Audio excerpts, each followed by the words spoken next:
दोन महत्त्वाच्या विषयासंदर्भात महाराष्ट्रातील ज्या प्रमुख संघटना आहेत त्या संघटनेचे अध्यक्ष किंवा त्याचे प्रमुख प्रतिनिधी यांची आज बैठक संजय नानांच्या निमंत्रणावरून की आज लोणंद येथे आयोजित केलेली आहे.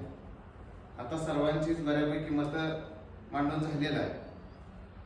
सुनीलनं जी सांगितले दोन मुद्दे आपले स्मारकाचं तर इतंभूत जे वास्तवच आपल्यासमोर आजपर्यंत जे समाजाला माहीत नव्हतं ते त्यांच्या त्या वक्तव्यातून आज आपल्याला इथं उपस्थित असलेले त्यांना तरी कळालेलं आहे. मी आमचे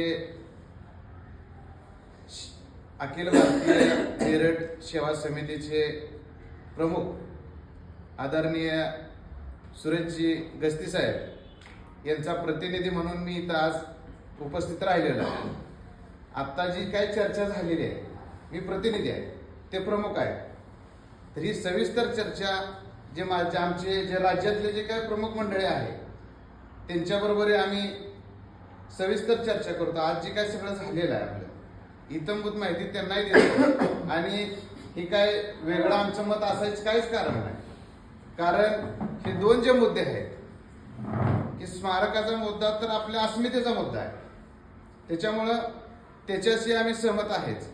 दुसरा मुद्दा जो आहे आपला आरक्षणाचा ते तर आपण सर्वजण मिळून करायचं ठरलेला आहे. तर ह्या दोन मुद्द्याशी आम्ही तुमच्याबरोबर कायम सतत आपण जो लढा उभा करचाल त्याच्यामध्ये अखिल भारतीय मेरठ सेवा समिती सहभागी असेल आणि हा सर्व वृत्तांत मी त्यांच्या कानावर घालून संजय नानाला याचा रिपोर्ट करतो. एवढं बोलून आद्य क्रांतीवीर उमाजी नायकांना स्मरून तिथलं इंच ही जागा इकडे इकडे होणार नाही. कारण आपला इतिहास आहे. उमाजी नायकांनी काय नुसतं रामोशाला स्वातंत्र्य मिळावं म्हणून लढाई आरंभलेली नव्हती. ही जे काय भारत देशामध्ये 18 पगड जात आहे यांना स्वातंत्र्य मिळावं म्हणून त्यांनी लढा दिला आणि त्यांना त्या लढ्यामध्ये फासावर जावं लागलं.